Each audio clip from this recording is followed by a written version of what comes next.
morning. It is Tuesday at about 7 o'clock. I'm leaving a little bit later than what I wanted to, but I was upstairs tussling with my braids as I was getting ready. So yeah, my hair made me late. And that is the complete opposite of what braids are supposed to provide for you in your life. Braids are supposed to make your getting ready procedure more efficient, and we are at a point with my braids where that's not happening. So there's that. So it's Tuesday. We didn't have school yesterday because of Veterans Day, so we had another 3-day weekend, which was great. As far as what I did over the weekend, I didn't do much of anything. I ran some errands on Saturday. I went to my classroom, finished setting up the bulletin board that I made reference to on Friday. I've already put a picture on Instagram, so you may have seen it already, and if not, I'll try and show it to you at some point today. So I did that. I did laundry.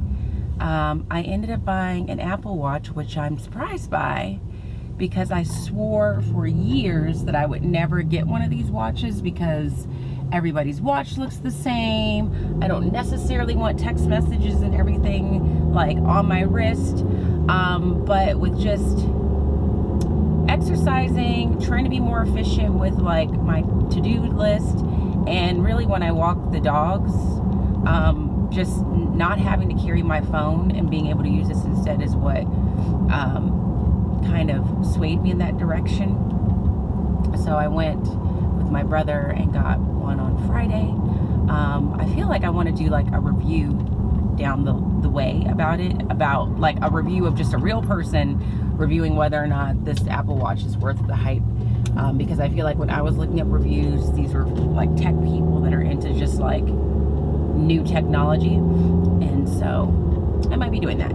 Sunday I went out and met my friend Jill from Hello Fifth. She is one of the people that I went to Finland with, and her and I got to catch up, and she's helping me out because I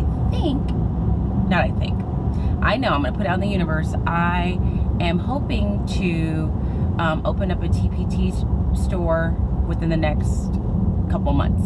Now I've already opened the store and set it up, just the basics of it, but there's no products in there to sell. And my purpose is, and hopefully some of you are pleased to hear it or excited to hear it or whatever the case may be, that is where I'm going to give a lot of information on the picture books that I've used over the years and how I've used them. So I know several people for years asked me for a list of books or the fun facts or all of that, and I just haven't been able to do it, because I couldn't find the file where I saved all those lists. B, I would film the videos and they were terrible because they weren't really telling you anything. It was just me filming myself, listing a bunch of books, but not really explaining to you which ones I've used, how have I used them. And so I hope that this kind of satisfies all of that. So my intention is to tell you the books that I have for the month, give you the list of fun facts that I use to kind of guide what I read sometimes, give you some of the discussions that I've led using the books, or some of the mini lessons that I've used. So like making discussion cards, give some reflection worksheets that you can have students complete if you want to go that route, and then tie the product in with a video on YouTube of me explaining it or talking about it or showing it.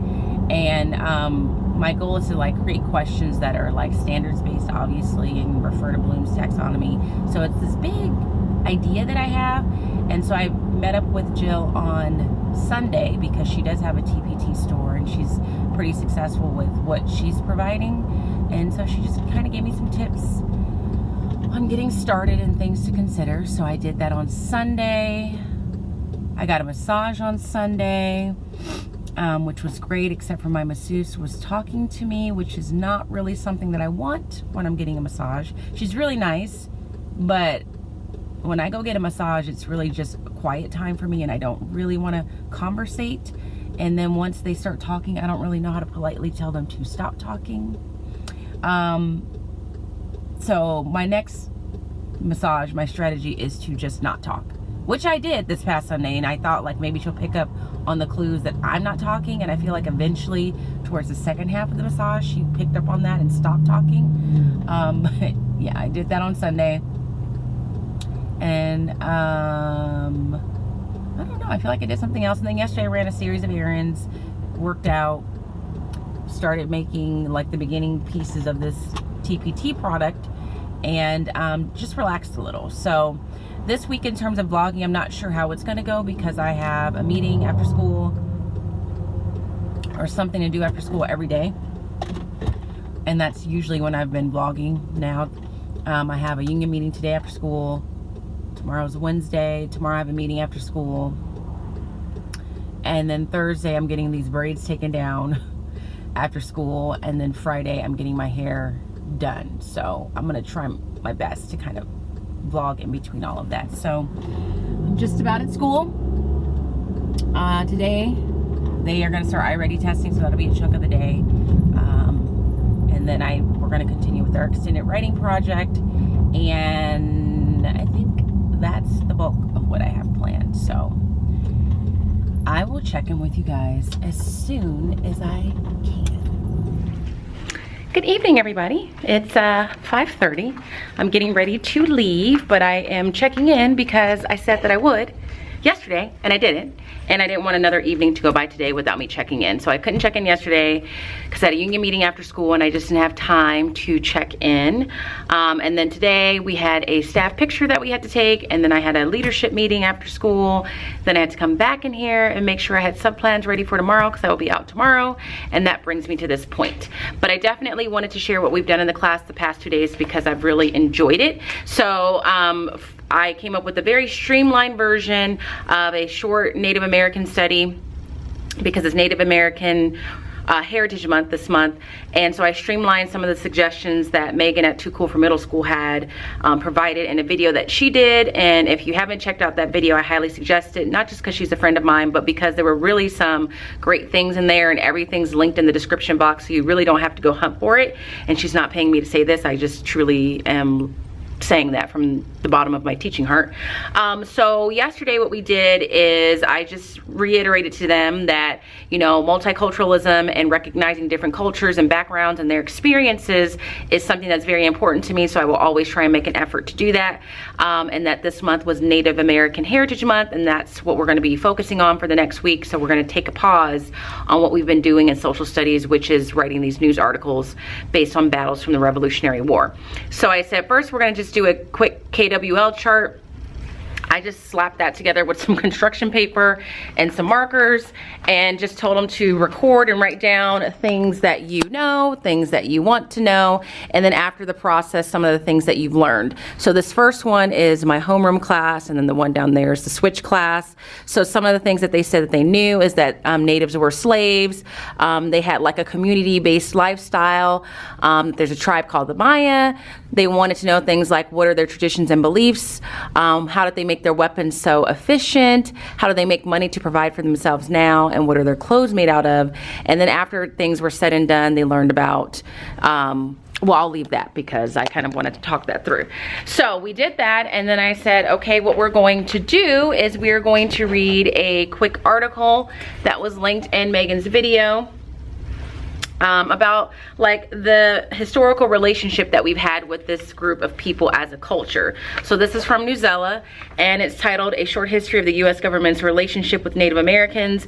We read it as a whole group. I like to do that just because that way I know for sure that kids are reading when I give it to them independently. A lot of times you don't really know if they're reading the information, you know, some of them are just fake reading. So for something like this, we read it together.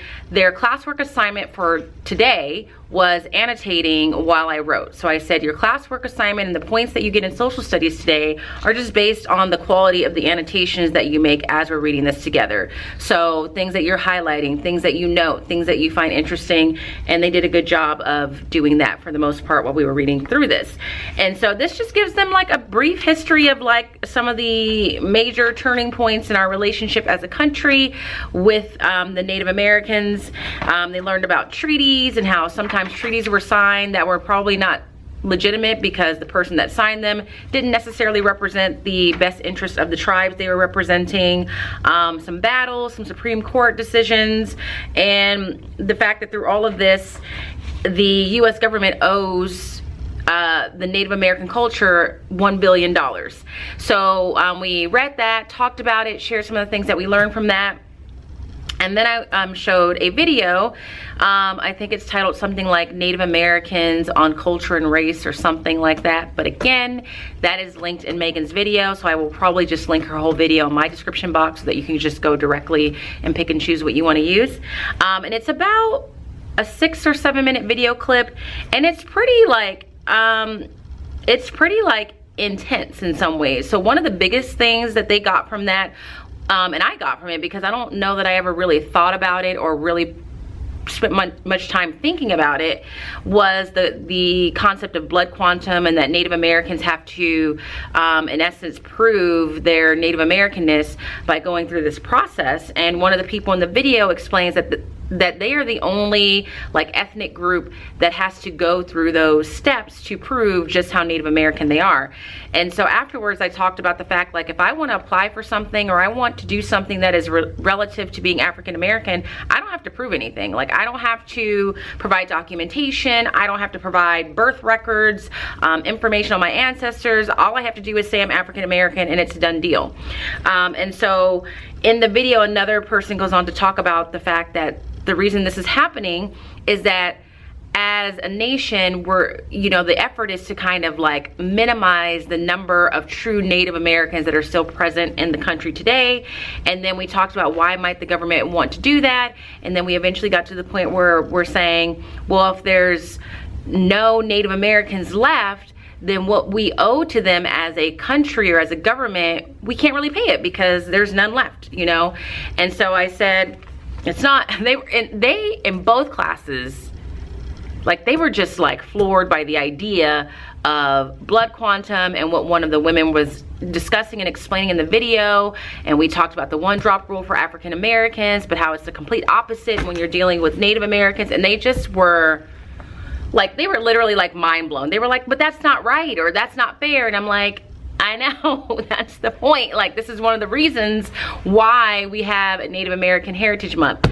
So in a nutshell, that was yesterday. It was great.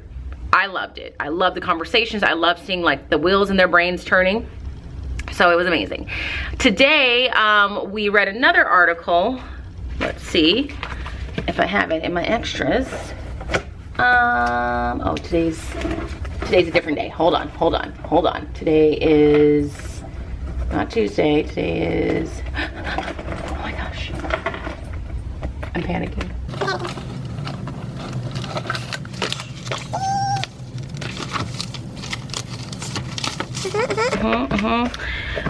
I can't find the article. It's in here somewhere, but this was another article from Newsella. Let me look one more place before I just give up all hope on that. Here it is. Okay. Sorry, you know when you're determined to find something? That's where I was. So this one was titled Native Americans, A History of the Sioux. And so this one we read today, I said this one specifically focuses on a specific group of Native Americans. And I said we're gonna be reading about them because we're gonna be reading a short story in the next couple of days where the main characters are descendants of the Sioux people.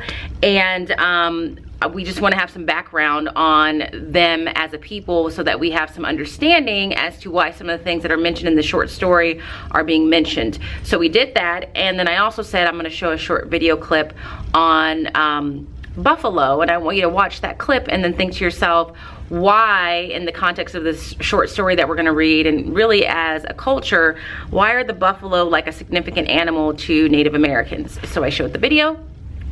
The video is about 2 minutes, and the gist of the video is that it shows all the different ways that Native Americans used the buffalo. And at the very end, it gives a statistic, which wasn't really like the main focus of why I found the video, but it was a pretty like significant statistic that says at the turn of the 19th century, there were 600 million buffaloes, even though they were being hunted religiously by natives. And then by 1910, by 1910, there were only 5,000 buffaloes. When, you know, and this is after European expansion and all of that. And so I asked them to discuss, why would that be? Like, why would an animal be in such high quantity, despite being hunted regularly by Native Americans, and then suddenly be dropped down to 5,000? you know, years later. So they talked about it and talked about, well, you know, just the efficiency with how the two groups were using it. The natives were using it like every single piece. They treated it with more respect. They were more sacred about it. And it could be the fact that the explorers and all the people coming in were just wasteful with it. They also said things like maybe they were killing the buffalo to export different like goods that could be produced from the buffalo and all of that. But we had really good conversations with that. So once again, I loved it. I felt like that was amazing because I could feel like the thinking that they were having and what was going on. And so tomorrow I will be out, but on Friday we will read a short story called Museum Indians, also from Megan's video. This story is included in her literature series. It's not for me, but of course I go on Amazon to see if I can find it, and what I found was a book of short stories by the same author, and Museum Indians is in here, so we're going to be reading that. And I'm going to show them a video that kind of shows Native Americans in modern times, and what it's like, what does it mean to live on a reservation now, and all of that. But it's been great. Like, I've really enjoyed it, and I really feel like they're getting something out of it. So I certainly wanted to share that. And now that I've been talking for 10 minutes, I wanted to also show you like the progression of my room, because it's finally getting to a place where it feels reflective of the things that they're learning, and I like that very, very much. So up here we just have their KWL charts, which is great.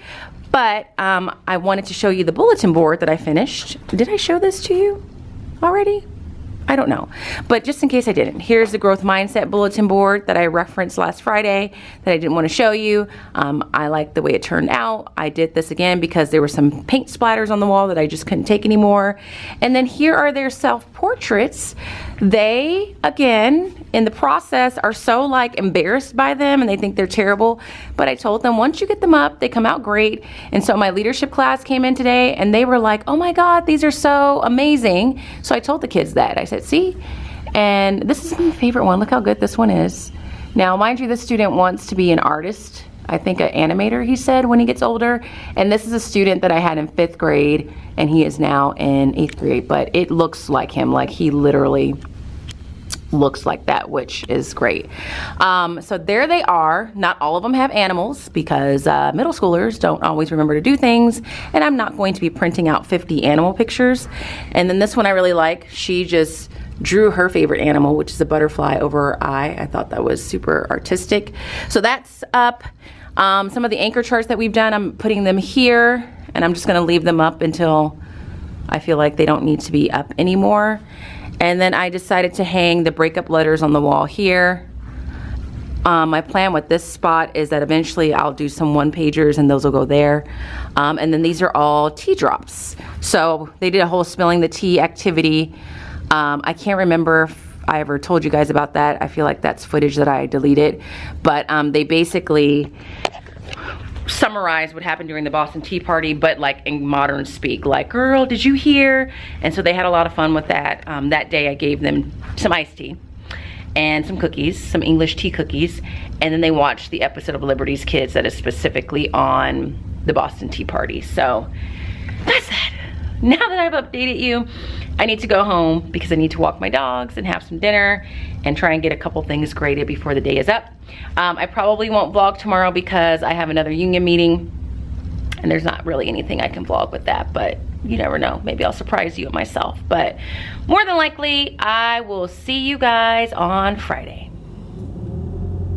All right, good morning. I just had to place a mobile order for Starbucks because it is my Friday to pick up the Starbucks. So me, my partner teacher, and then another teacher that teaches across the way from us, we get Starbucks every Friday, but we rotate who picks it up. So this week I pay for all 3 of our drinks. The next week my partner teacher pays, and then the week after that the other teacher pays. So it all evens out eventually. And my partner teacher wanted 2 drinks that were sold out, so we had to figure something out for her. But as you can see, my braids are out. I don't know if you can see with the lighting in the car, but my hair right now is just up in a little bun. This is a transitional style because I have a hair appointment this afternoon to just put a weave back in. I have plenty of hair of my own, hopefully you can see, but just for maintenance purposes and health purposes of my hair, I typically just don't have it out so that I don't have to put heat on my hair and go through all that, especially with exercising on a regular basis. So my hair appointment is today at 4 o'clock. I got my braids taken down yesterday after my union planning day, and my appointment was at 4. I left at about 8. So she took the braids down, washed my hair for me, and just kind of put it up in this, and here it is. So as far as yesterday, spent the whole day. That was our last planning day before we head into contract negotiations. So we're feeling like we made use of our time well. And that's really all I can say about that. The nice thing about those meetings is that it is at my old school, the school I was at last year and the year before.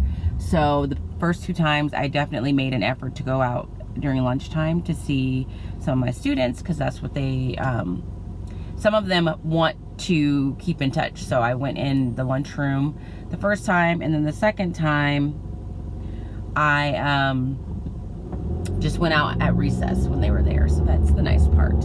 As far as today, I'm going in early, because I had a sub. Well, really, that's the only reason. Normally I would work it on Fridays, but with my hair being where it's at and me having a sub, I skipped Orange Theory this morning. But I'm going in early. I always like to go in early after I have a sub, just in case the room is a mess. I don't think that it will be, because I know who the sub is. I specifically chose this person because he does really well with the kids, and the kids seem to really like him, and he never leaves the room in a mess. But I still have to go in and like get the slides ready for the day, get the agenda up on the board, and that takes time. They are going to be iReady testing today. Hopefully all of them finish the language arts portion of their iReady test. We'll do some more work with Native American Heritage Month. Hopefully we'll read Museum Indians today, and then they will also work on their extended writing project. So that's what's on the agenda today. I'm just glad it's Friday. I'm extremely tired, not because the work week was difficult necessarily, but because I've literally had something to do every day after school. And so for it to be Friday is great, and the only downfall is that it's Friday and I don't really get to just go home and relax. I have to go to the hair salon, which is not necessarily work, but it's not me being at home either. So I'm gonna grab this coffee and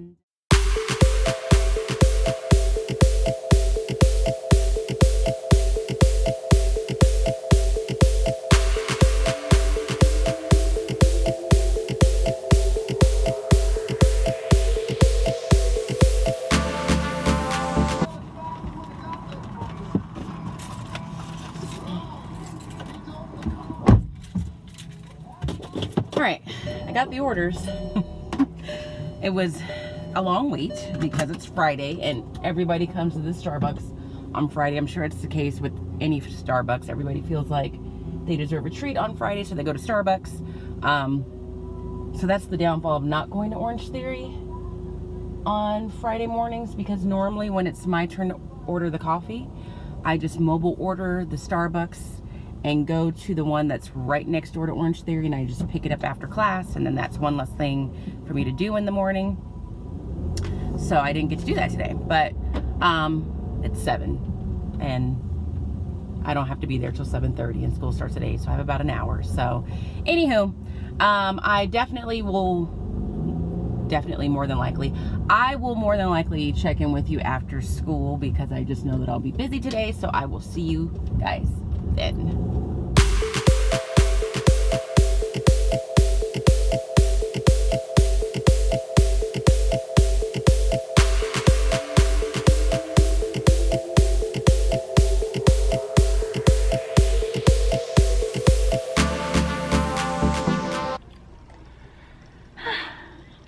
Happy Friday. Here is my little bun that I'm ready to get rid of already. I don't have anything fun to tell you about today, because my class, my homeroom class needed a lot of time to work on their iReady test. So this week my partner teacher and I are keeping our homeroom classes to have them work on the iReady test, or we were keeping them to have them work on the iReady test progressively throughout the week so they could do a little bit here, a little bit there, as opposed to a super long testing session. However, we didn't have school on Monday, so we lost a day there, and then I was out yesterday, and we don't have the subs administer iReady testing, so I lost another day there. So when I checked the status today, almost, I would say like 90% of my class wasn't even at the 50% mark. So I told them the priority today was to make sure they got their iReady test done, or as close to being done as possible. I didn't want them to feel stressed like they had to finish it. So that took up the majority of the time that I had with them. So for the students that did finish, they continue to work on their extended writing project. So maybe what I can show you is what I showed them. So I showed this vocabulary video today. The mini lesson that I taught them was on dialogue. They learned about direct dialogue, indirect dialogue, because we want to make sure that they include dialogue in their story. And then this vocabulary video is really great about talking about things like how to punctuate dialogue, what tags are considered, things like that. So I'm gonna play you just the smallest of clips because I don't know if like there's some copyright issue. So let me turn this around. So let's see.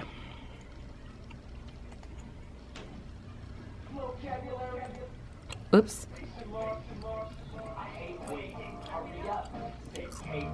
Hey, that's a quotation.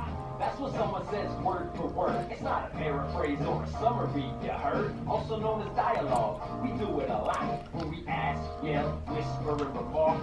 How do we tell description and dialogue apart? We punctuate with quotation marks.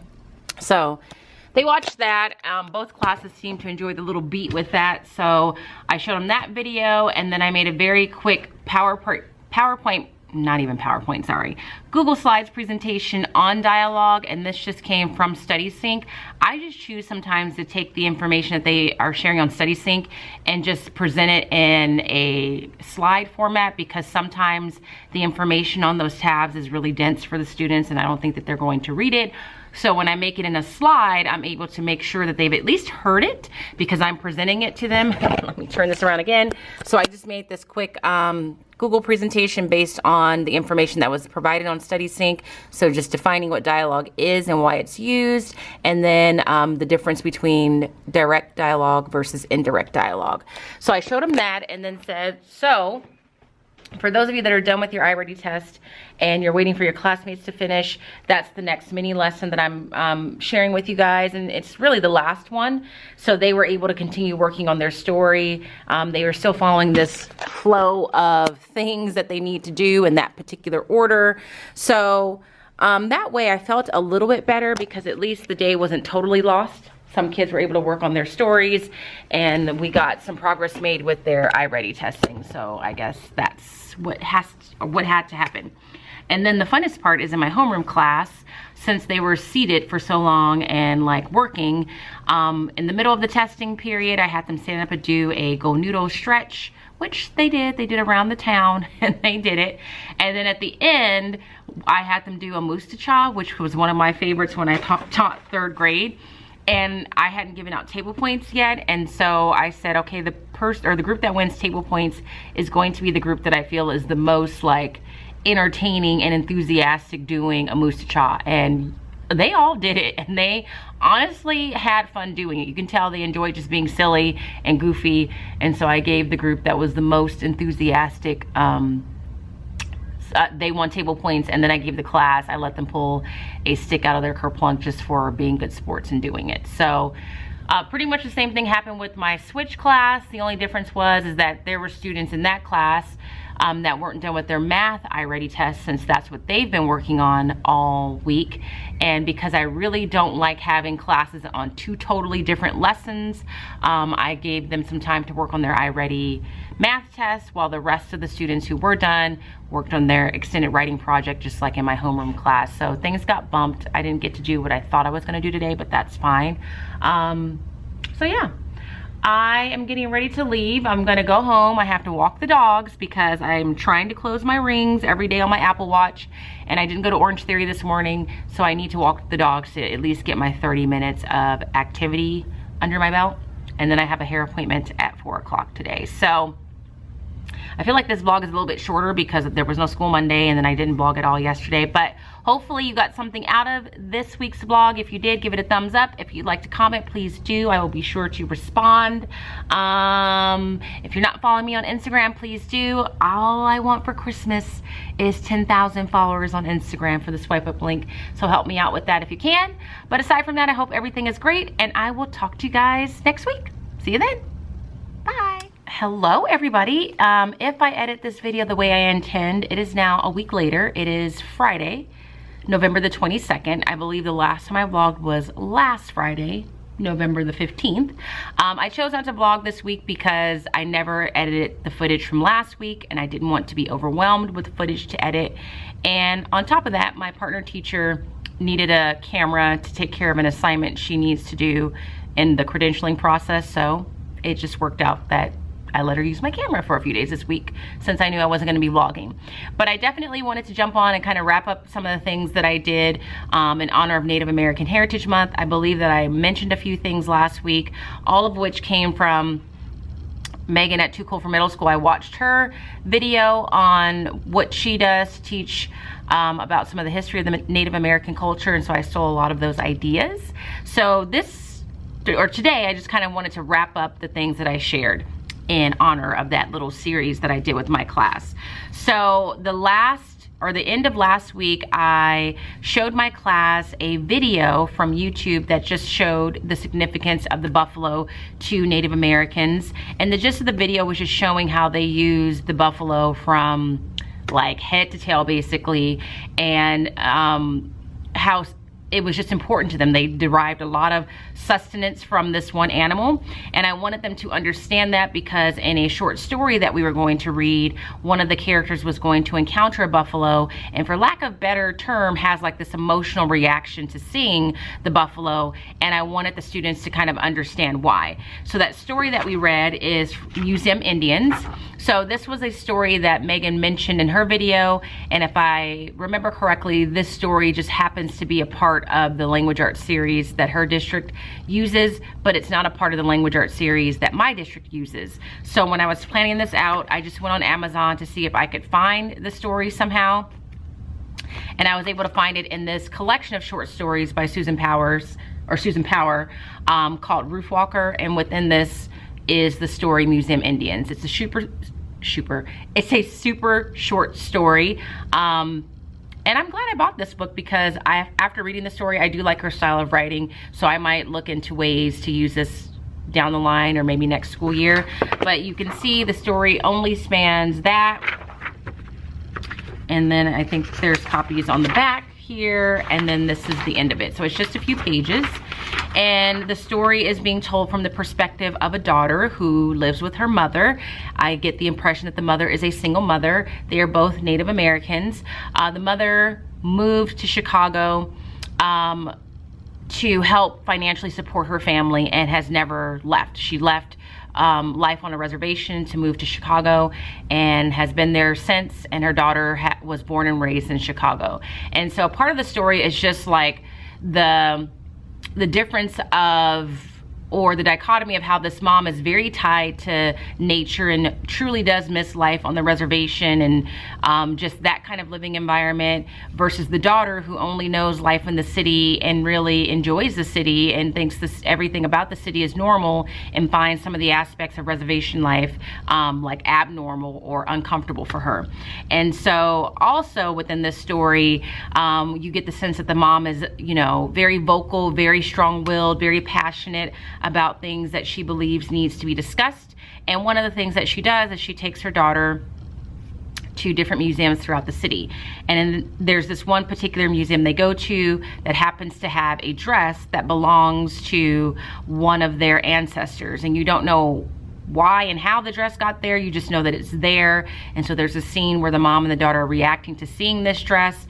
And then there's another scene where they go to a different part of the museum and they encounter like an exhibit with buffalo. And the mom has this emotional reaction to seeing this buffalo, and she's kind of talking to the buffalo. And so that was why I showed that video, because I wanted the kids to understand why the mom is even having this kind of reaction to seeing you know, a stuffed buffalo in a museum. So we read that. And I really liked it. The kids enjoyed it.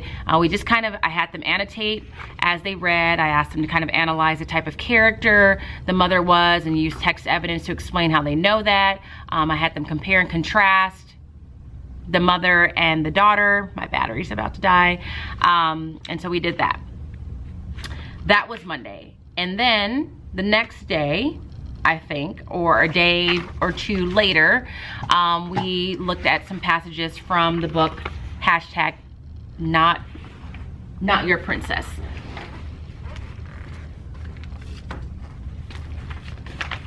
This book here, and hopefully the camera doesn't die. And so I chose the passage, "We are not a costume," and I also chose the passage, "I am the only American Indian." So we read this one first. Again, we annotated, just discussed some of the content of what this was, the message that the author was trying to get across. And then the following day, we read "Not a Costume," that talks about, you know, obviously wearing costumes, dressing up as Native Americans. And for that, I found a video that I felt like the kids needed to see first to kind of put this in context. And I found that video on YouTube that talked about cultural appropriation, defined it, gave people's perspectives on it. Since my battery's gonna die, I will link that in the description box. So we watched that video first so they knew what it was. Then we read this. And then we just discussed cultural appropriation. I gave them some modern examples. I pulled in the Kardashians because something came up in the news about that. And so the kids were kind of like, oh, so if I dress up as, you know, if I wear this and it's from this culture, am I doing that? And I basically said, like, we've all probably done it. And really the purpose of me sharing that is just to have everybody have a moment where they reflect on what they're putting on and why they're putting it on before they put it on.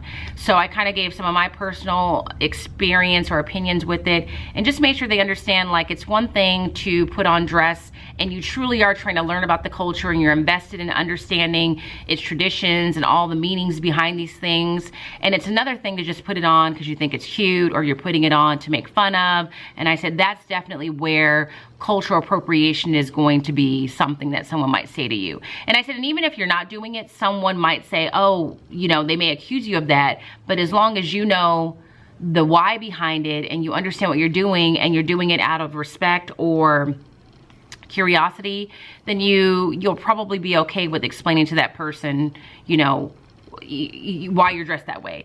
But we basically just talked about, like, the first thing I think I showed them, let me see if I can find it. And this I decided to do at the very last minute. I just opened up the conversation by showing this slide and I just asked them, if it loads, to just discuss whether or not there was anything wrong with that picture. And eventually they got to the point in both classes where it was like, you know, they're dressed up as Native Americans. The costumes aren't necessarily accurate and reflective of the whole culture. So we had a great conversation about that. And then we read this and kind of analyzed what she was saying and why she was saying it. Jump to today. Today is the Friday before Thanksgiving. And then I almost was like, well, do I even want to talk about Thanksgiving? Because now I feel like a hypocrite talking about, you know, all the issues and the struggles of Native Americans as a people, and then celebrating Thanksgiving that is also tied to Native American history. So today I just decided to show them two videos that offer different perspectives on Thanksgiving. One was a video that is really geared towards kids and explaining the history of Thanksgiving. And then the other one was a video where a Native American man talks about how they don't celebrate Thanksgiving necessarily. They actually celebrate or put on what they call a day of mourning and why they do that. And so I said, you know, I'm not saying don't celebrate Thanksgiving. I said, you know, I'm gonna have Thanksgiving dinner with my family, but for us it's more of a day to celebrate family, gratitude, and things like that. But again, I just want you to have two perspectives so that you understand someone who might say, I don't celebrate Thanksgiving. And that's kind of where we wrapped it up. So aside from that, the other thing that I shared with my class, I don't have the book out, but I highly suggest this book. Please, camera, don't die. Because I just loved reading it last year because I learned so much from it. It's called, oh my gosh, Thank You, Sarah. Gives you the history of Thanksgiving and how this woman is responsible for making it a national holiday. So I made sure to share that with my class. And then that was it. So hopefully this all makes sense when I edit it together. Hopefully you don't mind that this week really only involves me rehashing what we did. I'm talking really fast because any minute this camera's gonna die. But if you like this video, give it a thumbs up. If you haven't subscribed, please make sure to do so. Please make sure to check me out on Instagram as well so I can get to 10,000 followers. I hope all is well. And I will see you guys in a couple of weeks because I won't be vlogging during the week of Thanksgiving. So see you then. Happy Thanksgiving. Bye.